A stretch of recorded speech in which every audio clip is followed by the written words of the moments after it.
Today is Thursday, May 7th, and it's actually our assessment day for math this week on a Thursday. So you're going to do page 253 of our math journal, and it's our fraction assessment for fractions on a number line. That's what you're going to work on today, and tomorrow is a catch-up day for math. So anything that you haven't done from the past few weeks is what you'll work on. So let's turn to page 253 of our math journal.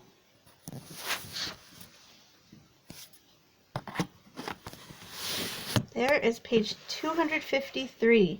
So you are going to be using any of your fraction tools, and you are going to label the fractions on the number line for where they go.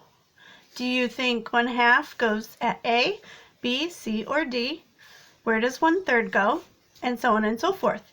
Then you explain how you figured it out. You can use your number line tool. You can use your fraction strips, anything you need. Don't forget to do this one.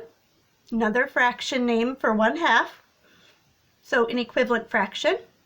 Look at the number line below. Label the tick mark with a fraction that could name the point. Hint, you may partition, divide, the number line to help you identify the point. Could be a couple different answers for that. And then number 3, label 3/6 on the number line in problem 2. Explain how you know where 3/6 goes. And so this is the one you're snapping a photo of and sending it to me. Then you will work on Math Box's page 254 for Thursday. Friday, tomorrow for Friday, you don't need to do anything. This is just for today. And make sure it gets turned in. So that kind of wraps up our math lesson for this week. I will go right into reading now. I'll just switch this away. For reading today, it's highlighting. So you are going to be looking at monitoring your comprehension. So that's page 393 of our book. This is the chart that goes with it.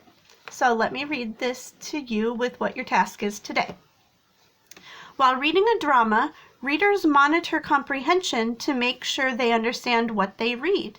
When their understanding breaks down, readers might reread.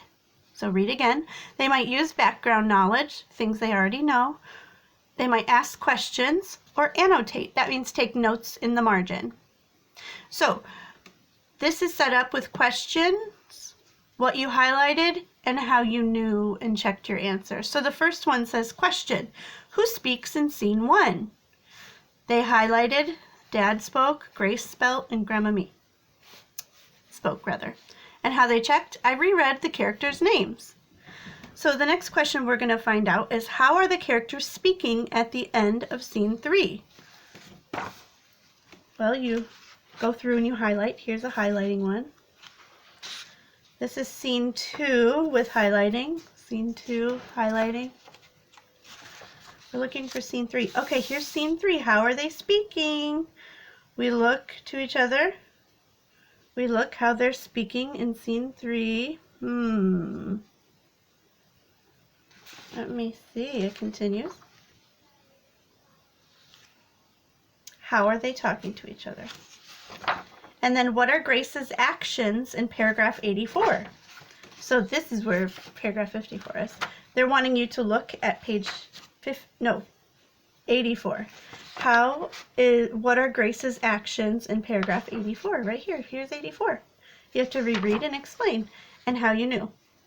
In scene 5, how does Grace feel about speaking Chinese? Well, this is scene 4 over here, so scene 5.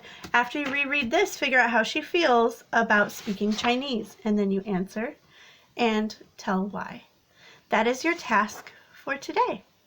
So highlight and enjoy, and I'll talk with you guys this evening on Zoom.